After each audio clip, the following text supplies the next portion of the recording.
Olá, este é o canal A Igreja e a Boa Gestão e estamos retomando hoje o episódio número 3 da série Direito Religioso. Antes de mais nada, agradecemos muito o seu apoio, agradecemos a sua contribuição, a sua colaboração. E se você está assistindo, comente, avalie, se entender que deve, se inscreva, é muito importante para o nosso canal.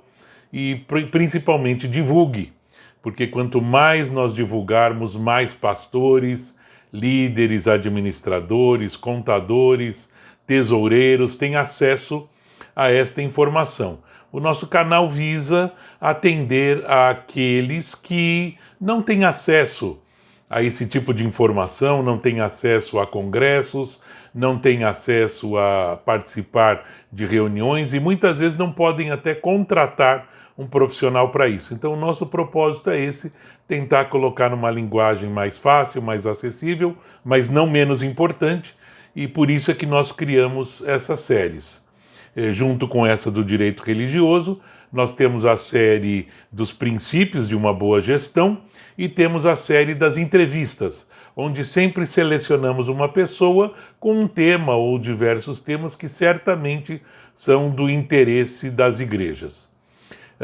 Lembramos então que no episódio anterior, o episódio número 2 do direito religioso, nós falamos que o terceiro setor nasceu a partir de uma legislação. Ele de fato se constituiu no nosso país por conta da reforma do aparelho do Estado durante o governo Fernando Henrique, ali nos idos de 2003, na verdade foi até 2003, começou em 1995, meados da década de 90, na verdade. Lógico, igrejas, fundações, entidades existem no Brasil há mais de 100 anos, mas a sua regulamentação específica do chamado terceiro setor começou então nesse período do governo Fernando Henrique, que foi de 95 até 2003. Um grande articulador de toda essa ação, a pedido até da esposa do presidente, que era a dona Ruth Cardoso, que comandava a comunidade solidária, foi o professor Augusto de Franco, que atuou fortemente na regulamentação dessas entidades. Eu, graças a Deus, tive o privilégio de conhecê-lo, de conversar com ele, temos um tempo juntos e discutirmos sobre isso. Então foi muito apropriado essa conversa, essa discussão, por conta de entender o porquê dessa regulamentação, que na verdade ela se concretizou nos finais dos anos 90, início dos anos 2000, como de fato grandes organizações no Brasil se constituíram e consolidaram. A gente tem notícia aí dessas grandes organizações. Então veja, o regulamento, a formalização do chamado terceiro setor aconteceu neste período aí de meados dos anos 90 e início dos anos 2000. Então é algo extremamente recente, extremamente inovador no arcabouço jurídico brasileiro. Falando então daquelas organizações mais antigas, eu fui pesquisar aí na história e vi que a lei de número 173 é uma lei de 10 de setembro de 1903, ela, que se tem conhecimento, é a primeira lei que dá consolidação, então, às chamadas organizações de direito privado com fins lucrativos. Então, elas são constituídas juntamente com outras organizações chamadas de científicas e religiosas. Então, isso é datado de 10 de setembro de 1903. As mais antigas que nós temos aí conhecimento são de um período muito próximo aí ao início de 1900. Na verdade, anterior a isso, 1867, 1867, é que nós temos conhecimento aí da fundação do Pão dos Pobres de Santo Antônio, em Porto Alegre, 1867. o Abrigo Cristo Redentor, no Rio de Janeiro, em 1923. Ali também se consolidaram as chamadas filantrópicas e beneficentes, né? Fundação Getúlio Vargas, também uma das mais antigas, é datada de 1944. Na verdade, a Fundação Getúlio Vargas, disse aí a história, que ela foi criada para auxiliar na consolidação das leis trabalhistas criadas ali no governo Getúlio Vargas. Por isso, Fundação Getúlio Vargas, né? Então, Organização Nacional do Trabalho se deu ali nos idos de 1944, 1945. Então, nós vemos que a legislação brasileira ela é muito recente, se nós formos comparar com outras legislações no mundo, né? O título de utilidade pública, um título muito utilizado aí por algum tempo, e em próximos episódios eu vou discutir sobre isso, porque a utilidade pública, na verdade, conferiu a organizações uma qualificação importante até para recebimento de certas doações com uma certa isenção de tributo, mais relacionado à contribuição social do lucro líquido e imposto de renda sobre o lucro. Isso direcionado a organizações comerciais, chamadas de segundo setor, né?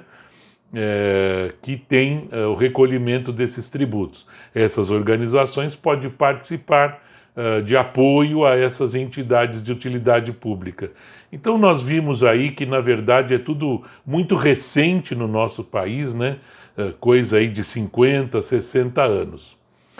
Ali por volta dos anos 50, dos anos 60, é que então o Código Civil, né, o primeiro Código Civil, começa a estabelecer a criação, a legalização dessas associações, e elas se formalizam então ali anos 50 e anos 60, e lembrando que a reforma do Código Civil consolidou-se, a última reforma, no ano de 2002, ou seja, há pouco mais de 20 anos atrás.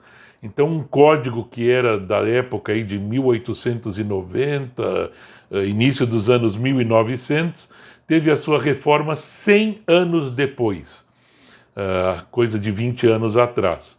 Então, é quando se estabeleceu mais relacionado a trabalhos com igrejas, associações ligadas à educação, muita coisa relacionada ao trabalho, né, por conta da própria Fundação Getúlio Vargas e da regulamentação ligada ao trabalho. Lembrando que ONGs, esse nome ONG, não existe na legislação brasileira. Ela só foi aparecer durante a Rio 92, 1992, quando estavam reunidos ali para discutir questões relativas ao meio ambiente, a questões ligadas à ecologia, que ali estavam organizações governamentais, públicas governamentais, e ali também estavam organizações ligadas ao comércio, associações de segundo setor. E ali foram chamadas, então, as organizações não governamentais, porque alguém disse, vamos ouvir o que as não governamentais têm a dizer, nas NGOs na época, Non-Governmental Organizations, que aqui no Brasil apelidou-se como ONGs. Então só lá na Rio 92 é que apareceu esse apelido, ONG, mas nós não temos essa denominação, essa qualificação em nenhuma legislação. Mas a partir dali, criou-se esse apelido, e quando alguém quer simplificar, olha, eu sou de uma associação, assim, assado, ele diz, representa uma ONG, ok?